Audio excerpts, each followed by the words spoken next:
it's very technical. Like, people are dying from this domestic violence stuff. Yeah, what's the actual? Cause you know sometimes you hear from people that say, yo, it's an epidemic and all the different. See, me personally, I never really lived in a house where it was domestic violence like that.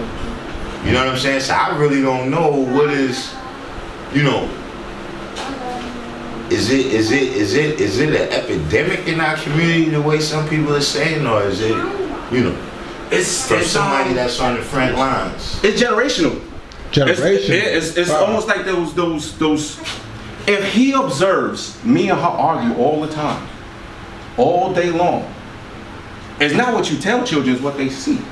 He thinks now it's okay to argue, to yell, to grab on a woman.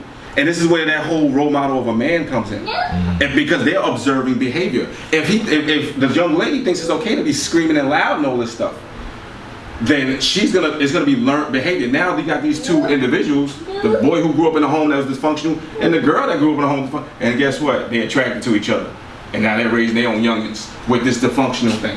So a lot of times where the police respond to certain situations, there's resources and counseling that I'll provide for them. I say, listen, there's some resources that you could, if you want to talk, you could go to this agency, or you can go to this place, and you go whatever, because there are people like yourselves who want to combat that and help them with certain things that they can do to kind of like stop that next cycle, because kids see it. And how many people are you able to redirect into these other things you're saying, like the counseling in the hospital? No, that's the frustrating part about policing, because in the end, if it's a situation where I have to make the arrest, the woman or the man, and on the scene, yeah, I want to press charge, I want to do this, that, and the other. After I draw my paperwork up and I got to bring it to the DA's office and we do the charges, no response to the DA. The subpoena comes to the house, they don't respond to the subpoena, where the subpoena says you must show up. They might as well say, if you want to come, please come, but the judge ain't going to hold them accountable for that. So it's almost like, okay, I made the arrest, they're not coming forward, I offered the services, they're not using the service, but then my next day, I come in, I'm getting that call again, and I'm locking this individual up again, but they don't want to utilize the services. That's the frustration that some officers face. You know what I mean? And I could be somewhere else, she ain't gonna, and here's where you get tested. Why did I even go there? She ain't gonna press the charges, why you lock him up? And that's when he kills him. It's like that day you step away from that. That's like the test. That's like the test of the will of the officer, right? I know she ain't gonna do shit, so why show up? Because it's your job. You know what I mean? Because you have to do this thorough investigation, because you are the professional, and that's where the character comes in at. Now, this call comes at 10:30. Your shift ends at 11, and she ain't gonna do nothing. But you gotta have that must arrest situation. This individual violates the order of protection all the time. She lets him in. Another thing I'm noticing with the order of protection is that there'll be order of protection, but the man and woman reconcile. And she'll invite him over, right? She'll invite him over. The order of protection, say the order of protection, we're in September. So say it started in July, and it don't end until next July, 2009, a year later. But we in September, back to school, and they reconcile, he's in the home. And the first argument they get into, she calls 911. Yeah, he violating the order of protection.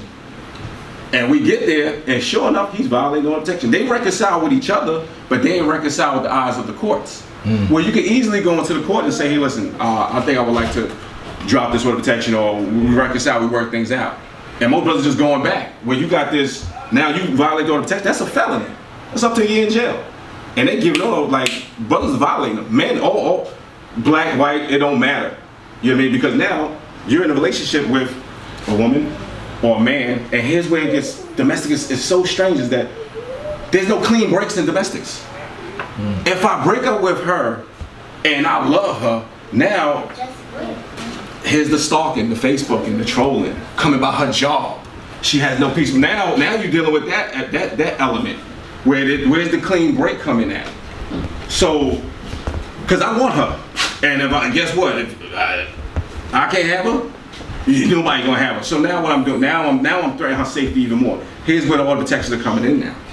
And dude's like, man, fuck that order of protection. I'm gonna go there anyway. So now she may call, we may show, we may. Especially if there are kids there involved. Especially like yo, that's my baby. Those are my babies there. And now here's the manipulation of the court. That's my baby. I want to see my kid. I'm gonna go to court. Dude will do everything he need to do to see his kid. Go to court, file the visitation. He'll even pay child support, right? But guess what? I want to see the kid. But her, she can't move on. That's mine. Yeah. So he just manipulated the child, the family court system. Yeah, you seeing your kid, but every time I see my kid, what it say for her? So now you see those She drop better offs. not have no dude around my kid. Now she can't move on. Can she remarry? Can she get another relationship? Can she find somebody who actually civilized? Because she made that mistake. So now, wait, this individual, he crazy. You know what I mean? So now these are the dynamics of that domestic. Now guess what? I'm walking the beat and I see her with the new fella. And I know you got the order of protection. And now I see you around the area. Wait a minute.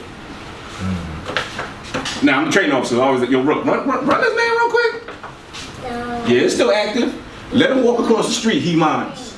Because of the potential of the threat. You know what I mean? But now, I gotta do the knowledge. Is there some court order visitation in place? And those are the things, those are like the exceptions. This is where you become, when you start dealing with domestics, you gotta understand those exceptions to the rule. Order protection can't be with her, but you can see him. Where's a safe haven? A family member's home. The police station. The courthouse itself.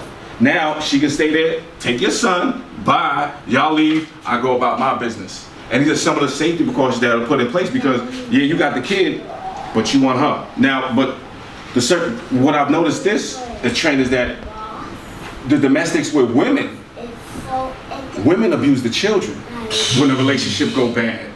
Women, you see what I'm saying? Yeah. Women abuse the children. Women abuse themselves and then they abuse the children.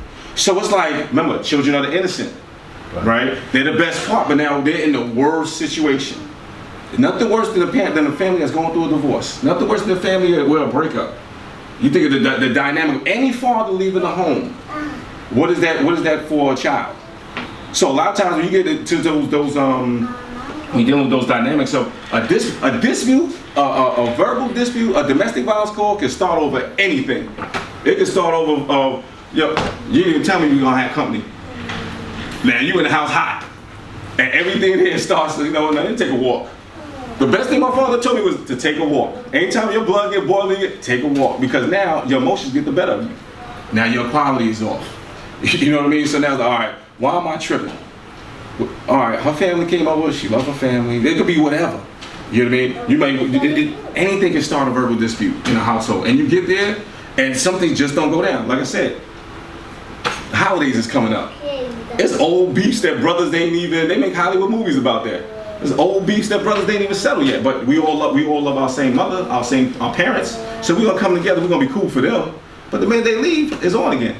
So domestic is very, and that's just one aspect. I didn't get into where the individual shows up, and now we got emergency transfer. You got to be emergency transfer from the Bronx to Queens, to the Bronx to Brooklyn, to Bronx to Harlem, Mecca, or wherever, because now this individual know you at. It's a safety thing.